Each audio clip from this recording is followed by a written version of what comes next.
Before we go any further, I'd like to acknowledge the Wollongong people who land we stand here today and thank them for their custodianship and thank them for what they have given us here today, the wonderful place that we live, the beautiful place that we live, and we thank them and we stand here today on stolen Aboriginal land, always was and always will be Aboriginal land.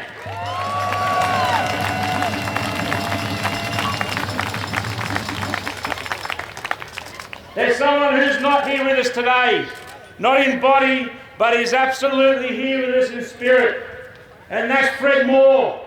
Fred Moore is an absolute legend of the area, a legend of the Miners' Union, and an absolute legend of MayDay in this area and in Sydney, and I'd just like to acknowledge Fred. Thanks very much. And Fred has a saying, and I'd like you to repeat after me. When I say when the workers take to the streets, you say the streets belong to the workers. When the workers take to the streets, the streets belong to the workers. When the workers take to the streets, the streets belong to the workers. When the workers take to the streets, the streets belong to the workers. Thank you one and all, thank you. Bye, Freddie. We've got a really big contingent today, and I want to thank all the people that have put their hand up to help us. We've got marshals here today, we've got first aiders here today. They are all unionists, they are all just like us, just workers doing their best, and we ask you to respect their instructions. They're only here to keep us safe and to keep the general public safe. They are our people. They have put their hand up to help, and I'd like you to all put your hands together to applaud them volunteering to do the job.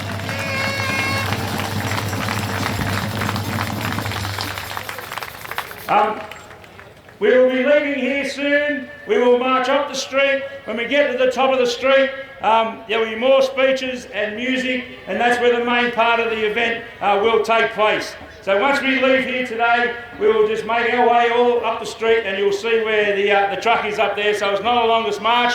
So that means I'd like to think because we're not marching too far, the voices will be twice as loud, and I'm sure they will be.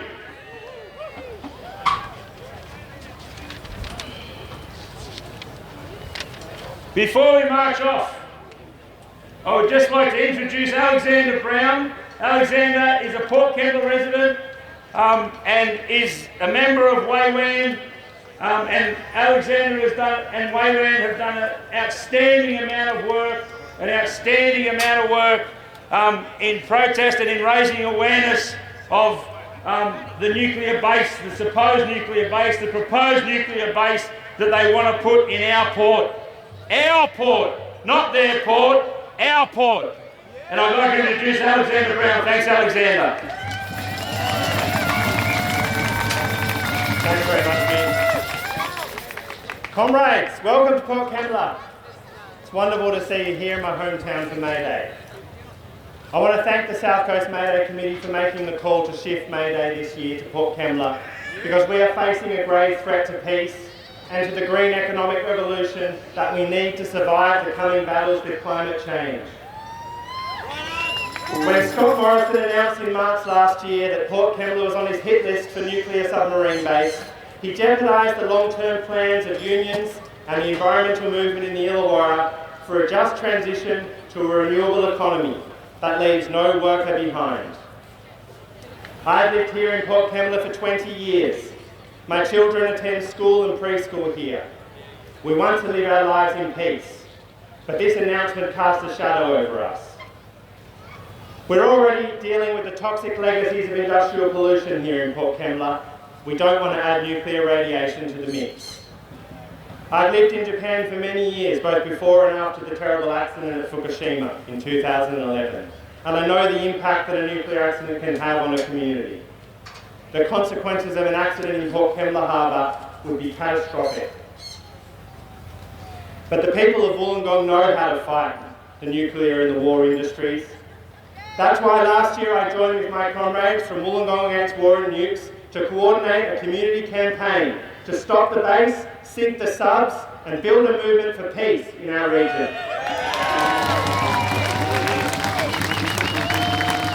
I I know that many of us here today had hoped a new Labor government would put a stop to the AUKUS Pact and the insane waste of money and a waste of our future that it represents.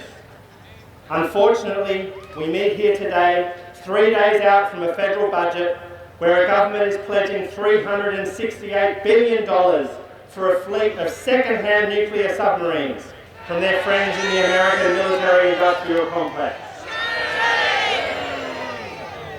but refuses to raise the rate of job seeker and other income support payments for the most vulnerable. The $368 billion that this government is gifting to the warmongers is $368 billion being ripped out of social services, of the NDIS, of healthcare, housing, and a meaningful action on climate change. The latest research from the Australian Council of Social Services shows right now in this country, 1 in 6 children are living in poverty. What sort of a government is spending money buying big toys for the boys while children go hungry and don't have enough food?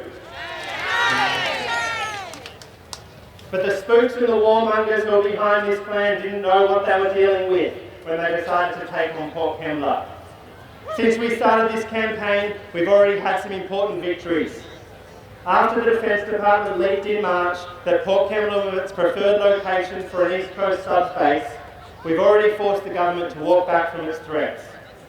Just 3 weeks ago, Wollongong ex-war and nukes had a rally outside the Arms Dealers Conference at the Novotel, where the Assistant Minister for Defence, Matt Thistlethwaite, announced that no decision would be made on a base until at least after the next election.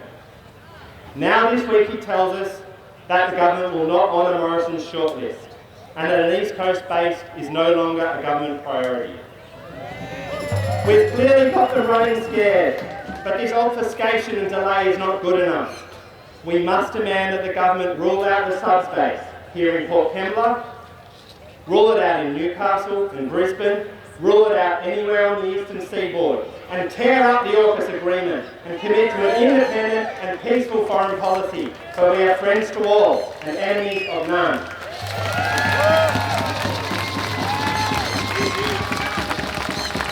Comrades, we can all see that capitalism is entering deeper and deeper into crisis. Inflation is soaring, wages are stagnant, and the international financial system is teetering on the edge of a major debt crisis, all while the planet burns from the effects of runaway climate change. The capitalists are out of ideas and out of time. That's why we are seeing the global rise of the far right. Fascism is confined no longer to the dark corners of our society. It is resurgent in the heart of Europe, and it is gaining ground all around the world. The capitalist class turns to fascism when it can no longer obtain, when it can no longer control the social and economic crisis produced by its own greed. There is a very real threat that Donald Trump will be re-elected at the next election as President of the United States of America. At that point, having signed away our sovereignty through the AUKUS Pact, we will be beholden to the actions of an unstable megalomaniac with his finger on the nuclear button. War for the capitalist class is an opportunity to get rich from the profits, and an opportunity to cleanse society of the poor, of the working class, and of those who resist their haughty power. But here in Port Kembla, we know how to fight fascism and war. We did it in the 1930s, and we'll do it again. But to do so, we will need a multitude. We need all of those who dream of a better world and who want to work for a just peace here and around the world to join our movement. My comrades in Wollongong ex-war and nukes have been fighting day and night to fight this monstrous base. I know many of you have been too. By coming here today, you've shown us that you believe in a better future and you're prepared to stand with us and fight for it. I regard that as an act of love, and I thank you from the bottom of my heart for showing us that love. No politician or anyone else in power is coming to save us. To stop the future of war, conflict and climate crisis they have planned for us from becoming a reality, we need to rebuild our movements in the workplace, in the home, in the communities where we live, in the streets, the picket lines, and on the front lines of the climate crisis. We have to build our power, our organisation, and our autonomy from all of those who would seek to dominate us, and then use that power to change the world. Happy May Day, comrades. May the struggle continue.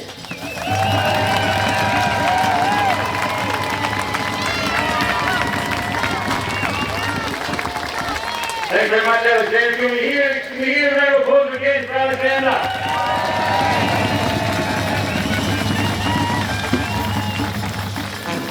As Alexander said, we're here today, and still that wonderful line, we are the many. We're here today. We are here today representing the many. They are representing the few, and we are out here to make better lives for everyone in our communities. And these are the rallies that will bring us together. And long live MayDay, long live the worker. And I'll ask everybody today to march proudly in Uniontown. What town? What town? Whose town? Whose town? Whose schools? Whose jobs? Whose port? Whose mines? Whose hospitals? Whose hospitals? Thanks very much, comrades. Can I please get all the unions to the front, and we'll get all supporters just to the back of the rally. Thanks very much, and we'll march off very, very soon. Thanks very much. May Day 2023.